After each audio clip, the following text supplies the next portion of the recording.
Okay, this is Flux. I should point at myself here. This is Flux talking to Rankil. If only I had a selfie mode on my phone. I do, but I have to do it at the start. Anyway, you can look at nothing in particular. Just edit the video out of it. Who cares? And we've been playing some Reaper of Souls and the happy stuff. So what have you played today? Okay, let's stare at you really close. Really close. Okay, nobody wants that. What did you play on the Diablo demo? And you tried the PS4 version or just the PC? No, I did PS4 version and I did the PC version. The PS4 version, well, they have two modes for the PC version. They have you doing a West March only area, and then they have for the other area is going to be for the PC is adventure mode. So you get to run around adventure mode with all the classes. You can even pick the Crusader as well in it. But then for PS4, it's only West March mode. But yeah, just running around, I was kind of doing just like to clear the content and see the stuff or whatever. As far as I haven't gotten to doing too many runs to see how this West March randomization is that they were talking about, and they kept in that one blog. But it did seem that the beginning was still that almost of what they showed at Gamescom, where you have the levels are still set out in like a defined way, but then once you get kind of to a different point, then it becomes random. And they have all of those different rooms. Like I went in and just in one level. One time of running it, there was probably 4 of those little side areas that you go into, and each one is like its own quest area that you have in there, kind of with like a little, has a little hub of go in and kill all the guys that's in there, or go rescue the people at the end of it and whatnot. And there's like some of them had a resplendent chest at the end of them, some of them were just experience that they gave you. But did you notice Loot 2.0? I was noticing the drop rates, like much less trash, much less blue, but more yellow than I would have expected. How many legendaries did you find in your game? I mean, I've only done 3 runs on the PC because I've been watching some of the panels. Was that Adventure or Crusader? Crusader well, the one. What the hell is it called? Well, it's just like the West March mode or whatever. So Adventure mode? I guess it'd be campaign. Campaign mode, yeah. I keep wanting to call Crusader mode. Yeah, and no, out of the 3 times playing it, though, I found one legendary, which ended up, I was playing a Witch Doctor, and I found the Mage Fist, or whatever, and I mean, the items at least comparable to what they are, especially the Mage Fist. I mean, I was level 33, and they were like 150 intellect, 3 crit, and it was like 30% crit hit damage or so on it. So it was scaled to your level nicely. Yeah, and like all the stat rolls and stuff that I saw too, I mean, you're like level 30 or so characters, and you had about it was like 4,500 hit points. You're doing 800 damage or so that you had on your character. So I mean, you're pretty beefy, and it looked like the rolls that were in there as far as stat ranges were relative to kind of what you see on the console, where everything was kind of like bumped up a little bit from what it was. So you only found 1 legendary in 3 games? Yeah. Because I found, I think, 1, 2, and 4 in my 3 games. I found more in adventure mode. I don't know, and well, when I was doing I thought there was a guaranteed from the first Death Maiden you got in the well, city. yeah, that's a guaranteed legendary, Yeah, right? they have that. I'm thinking more of like outside of like the guaranteed from when you kill the first boss or whatever. Yeah, so for people listening, the first boss you get, the first little set area, kind of mini quest thing, you have to like go kill. You go inside and this is orb that's turning people into zombies. You have to kill the Death Maiden, who's one of the new bosses, an angel with breasts, basically. I'm sure she's very maternal. It's like Leah, basically, only she's not red and scaly this time. And you kill her, and she drops a guaranteed legendary, it seems like. And then that becomes the town. It was kind of weird. Like, you have to clear out the area that's going to become the town. And once you kill her, suddenly there's like wagons and the artisans are there. I'm like, where'd you guys come from? But it was weird because they didn't. All the vendors were disabled. All the merchants and the like blacksmith. You can't hire followers either. You just talk to them. Those are all disabled. You did have in your inventory. You had a item that would summon your Nephilim Rift, which it says you have to take it to which was, if anyone remembers seeing from the old beta, there was the skill Nephilim. I forget what it was called now in the beta. But they basically reuse the same one, and you go up to it, and then I'm guessing you're just right-clicking, and it opens up the portals to the Nephilim Rifts. But I ran, and then I ran 2 Nephilim Rifts, because I ran one of them, and they're actually really... Wait, before you get to that, we're going about the time here. Okay. So last thoughts on, we'll get Nephilim Rifts in part 2 here.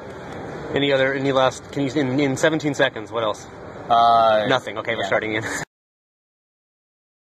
We're talking about Nephilim Rifts a little bit. Nephilim Rifts are in adventure mode. It seems like they're set up already. Like your character had like 10 of the, whatever the Nephilim Rift stone or whatever. Which I guess when I was looking in the panel and they were talking about, because I was wondering how you got those items because they were just dropped in your inventory. And I guess as you go around doing the adventure mode and you do the specific, oh gosh, what's the finding the guy's called? Bounties? Yeah, the bounties. So when you complete a bounty, they give you a little token to open up a Nephilim Rift. And that allows you to go into the Nephilim Rifts. And when I went in there, you pretty much what you do is you go in. I've gone in up to 4 levels deep into them. Each of the levels actually changes. So one of them I was in the spider cave. They were all different. The next one I was in the cathedral, and then the next one before that I was in like keep depths. And each of the monsters are all put around. I actually came up to one level. It was hulking phase beasts, those teleporting invisible demon guys with the health debuffs, the succubi, and fallen maniacs all on the same level. Yeah, and it was it's weird combinations. Yeah, and it's weird because you're not used to seeing. And the levels are totally different. Yeah. So one of the weird things I noticed, I did the Nephilim Rift. It seemed like there was one open in each act. I don't know if it was the same one from each town. Because I was jumping town to town, and there was a rift each one. I didn't pay attention enough. I only did one of those. I got to go to some more of that later. But the funny part is, the first one I got, I entered it from Act 1, and it gave me an Act 2 tomb desert dungeon, like the collapsing tomb kind of level. And I went through, it took me down to level 4. The thing you didn't say is you're doing it, it's got a little counter on the right side of the screen that says percent to Nephilim Rift, and it counts up to 100, and you have to kill, 3 or 4 monsters for every percent or something. Yeah. And that it goes by per kill. I got scorpions on the 3rd level, and they were in packs of 50, and I was going from 92 to 95% in one group of scorpions. Yeah. I was using that right-click skill for the Crusader, which is like a lightning bolt thing that does a bunch of little shocks out everywhere, and it was just one shot giving 20 scorpions, and I'm going 4% each group of those. I'm like, well, this is easy. And once you get to 100%, boom, the rift opens and you get the boss right wherever you are. Yeah. And I got that when I was actually fighting another boss, and it was like, shit, I had to lead 4 rooms away. It was chaotic. I got an angel, a fallen angel, I guess it's a new model. It wasn't the fallen angel from Act 4. It's a new Act 5 guy. And I've seen... And he had these little blue glowing things all in a circle all around him, everywhere on the screen, dozens of them. Little debuff things that were hitting me. It was a new effect. I'd never seen anything like that. Yeah, what did you get for your rift bosses? I got one. It was kind of like a sickle holding kind of corrupted demon or angel type guy. So an Act 4 model? It was a new model. Yeah. So it was like an Act 5 model. And then it ended up having, they were like these orbs, which I guess, the best way I could describe them is it was like a frozen orb, but it was lightning. So you could see on the ground a round circle around you that if you stand in there, you're going to get hit by it. And then it just kind of shocked lightning at you. But then there were these little tiny guys that were swarming around and kind of ghostly characters that were going around too, and they were shocking. And it was just the whole entire thing. And it was a shocking experience, you're saying? Well, I was just in this... Hey, watch me zoom in on this girl walking by. Well, he can't tell. Okay, but I was... We need some cosplayers here. I was in a very tight area, and this guy just had the entire room was filled with some sort of, there's just stuff that I was hitting. And there's actually, most of the stuff that was in there relative to the gear that they gave you and for what it was actually rather difficult doing in some of them. Mainly, I think, because you're not used to seeing all the combinations of different monsters and that kind of stuff in the zones, and not seeing I'd go into a zone when the ones with the fallen maniacs, I didn't even know they were there until the 3rd room, and all of a sudden it came in the room and the entire room was fallen maniacs rushing me, and I died because I was just oh well, I guess I have fallen maniacs in mine. So yeah, it's fun because you don't know what they are exactly, and as you go further in, you get weird stuff. I got one with those giant spiders from Act 2, and I also got Fallen Shaman. So there was these giant spiders, and the Fallen were behind them summoning up more dudes, and it was really an interesting... Yeah, and they shouldn't be eating the Fallen or something? Aren't they food for them? And I saw, there were ones where I saw Act 5 models of, the archers and things like that they have in these rifts with other models, so it's, it's not, at least in what they have in there, it's not exclusively limited to, the act that it's pulling from. It's everything from the game they pull into that zone. Okay, so I'm here now talking to Neinball. You can see his knee and his foot, and he doesn't have a cap mask, so we can't put him on video this time.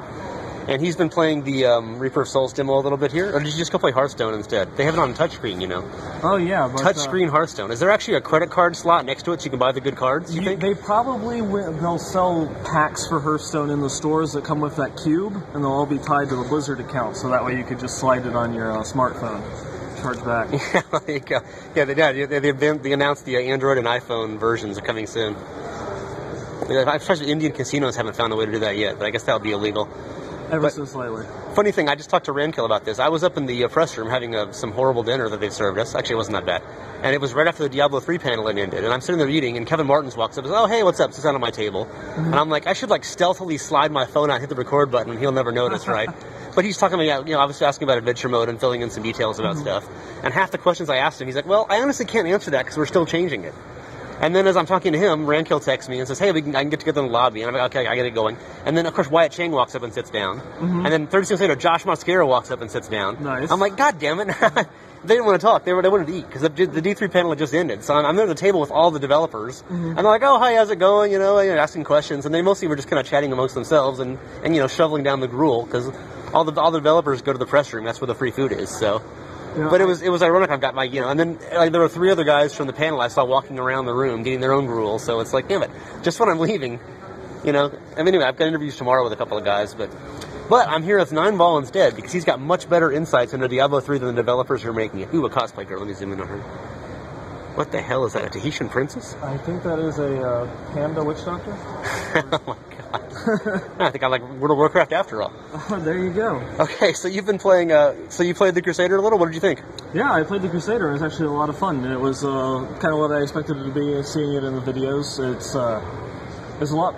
You had the option to either spec them out fully melee or going a lot more with the range spells. And I found Did you switch the skills around? Yeah, I played around with the skills. Adventuresome. Yes, I actually... You don't think the default skills are the best possible skills of all skills? Oh, by far, no.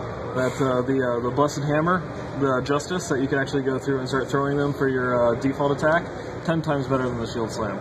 Yeah, the Shield Slam's a little lame. It's just a single target whack thing. And it has a special component where if you block an attack, it does more damage, but they have the numbers disabled, so you can't even tell. Why would you want to know? Exactly. Yeah, if you try the options, it's all just grayed out. They don't want you breaking the display mode or something in the demo. Oh, the options aren't even there. Like when you go to hit escape, it's just continue or exit game. And you can't change your... Rankil was complaining he couldn't change the key bindings. So you're trying to try to use 1 through 4. He said he's got run through as his space bar, and he's trying to run through stuff and he can't do it because he doesn't know where the button is anymore. I kept trying to find the potion button. I'm like, where is it? I'm clicking the potion in the belt interface. I didn't know it was a right click or left click to drink a potion. I never drink a potion. Who knows? Yeah, that was the one thing with the itemization that they gave you. You had no real way of regaining health, so you were really relying on your potion cooldown and the health orbs. I think it was interesting that it made you actually focus on those in the gameplay with just that little tweak in itemization that you normally don't have to think about when you're playing your main character. Glowing Tempest Horse was really helpful for that. Just run through everything. Hey, those health orbs you left down the hall. The Glowing Tempest Horse plus Fleeting Shrine equals win. Yeah. There are no Fleeting Shrines. I never saw one. You get Speed Shrines. Did you actually get a Fleeting Shrine? Yeah, I got a Fleeting Shrine. Oh, good. They're still in that. I was wondering because I never saw one. I got 5 of those Speed Shrines. The glowing red ones now. And I was wondering if they'd replace that or something. But I didn't see. So you got Fleeting. And Fleeting still adds the bonus pickup radius. Bonus pickup radius. And you never got the Speed Shrine. No, I never got one. Well, you'll find one soon, probably. All right. Okay. 1 minute. Last thoughts on Crusader. Last thoughts on Crusader. It's really awesome. The capability of you want to play a melee character, you're melee. You want to play a ranged character, you swap a couple skills, the same gear, and there you are. You can change up a completely different style of how you're playing it, which is a lot different from most of the other classes, where you might be using rapid fire on a demon hunter, and then going and using explosive shot, but you're still just sitting there shooting things. But with the Crusader, night and day difference of actually how you play and look at every scenario. Okay, that's part 1. Well, here's part 2. Did you try the adventure mode versus the campaign mode?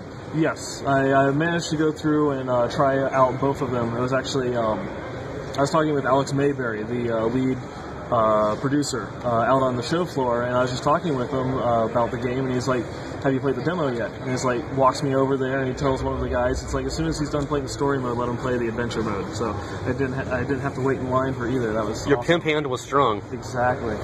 And that was a lot of fun. Just the fact that it took, I think I was probably 10 minutes into the demo when I realized that I could actually perth to the different waypoints on the map instantly for wherever you were. There's a 5-second cooldown. Yeah. It's basically like casting Town Portal. Exactly. But then boom, you're in Act 4 on some deep waypoint somewhere in the middle of it. And you don't need to actually go to a waypoint or back to town. You can just go through, like say I went through Act 3, because I was level 33, I just instantly thought that, well, this is where, the monsters are going to be at my level, because this was before any of the panels.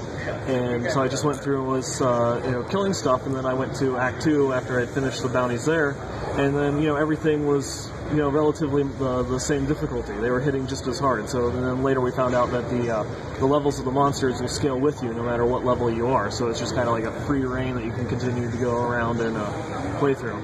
Yeah, I wrote a 2,000-word article on adventure mode already and posted it like 2 hours ago. So covering all the stuff and covering the flat difficulty level and things, and you need to play it somewhere obviously. But it's it seems really farmable. I mean, I was doing, like, the second game I played of it, when I knew what I was doing, Yeah. I just started skimming. I would look at the waypoint, you know, which one, you know, not the butcher, because that'll take a while, but looking for, like, the random blue trash, you know, purple trash. And I got Digger Odell in the cemetery. Yeah. Which is kind of cool. And you go to the cemetery, he's not in the cemetery, but it shows you which one of the tombs has a little icon. And you run in there, and I got some random flying wraith in Festering Woods who attacked me on the waypoint. Yeah. As soon as I appeared, I'm like, well, there's another bounty, and it took me 14 seconds. That's what happened with me in Act 3 and Keep Depths Level 3. You get off the waypoint right in front of Gom, and then you just immediately run out, and then there it is. You know, just sitting there waiting for you. You can see it on your map. And I did Iskatu, which took me 5 seconds from the start of Act 4. Yep. So you can do 20 of those things. They said there's 25 per game, 5 per act. Yep. And so there's probably 2 or 3 per act always that you can get to in 10 seconds. Yeah. And maybe when you're doing it max level and you get your Nephilim Valor stacks, assuming we still have Nephilim Valor stacks, you'll want to do the whole game and clear out good areas, you know, go to the Festering Woods and stuff and the Fields of Misery, but that was one difference between the Gamescom demo and this one. The Gamescom demo, I believe it was that they actually could get Nephilim stacks at the level 30 character that they were playing, and this one you couldn't. So. They didn't have adventure mode in that, though. So no, they did not. So they were noobs. They were European noobs. So, they thought they were special. Did you do the campaign mode? You just get into Act 5. You notice is it gothic enough to shit bats? I think so, at least a little bit. You know, there was I found one random event while I was going and playing through that actually, instead of in the middle of all the chaos and, you know, Malthael killing everybody, there were some bandits that just decided, hey, we're just going to go and, you know, kill a bunch of people and steal their stuff. You know, just regular people, not the Coven, not the Angels or anything, just people taking an opportunity with it. So it was a nice little, you know, morbid touch to it of people just taking advantage of all the chaos and strife. Like the Road Warrior breaks out. Yeah. And, you know, visuals, I thought it looked nice. I was, you know, you start off in the kind of a little foresty area and you kind of work your way into town. There's an NPC. I like the part when you're first into town, there's all the dead bodies on the ground, and when you get close to them, they hop up and start fighting you. Yeah, and that was just something, you know, through the entire act, is every single time that you walk near them, they kind of got up. I think the first couple rooms I would sit there and say, oh, this is cool, and start killing them, and then I realized there's like 7 bodies over there. I'm just going to hit my horse and run, just, you know, start cutting straight through it. Yeah, my first game was the campaign, and I was kind of doing everything and exploring slowly. I didn't get anywhere near the end. Did you get to the end of the little demo area? No, I didn't. There's a big purple apparently at the end. And you get a shiny or something. Well, what good is it to you when the demo's over? But that'll be our next project, is to actually get through the thing. Have you played anybody but the Crusader?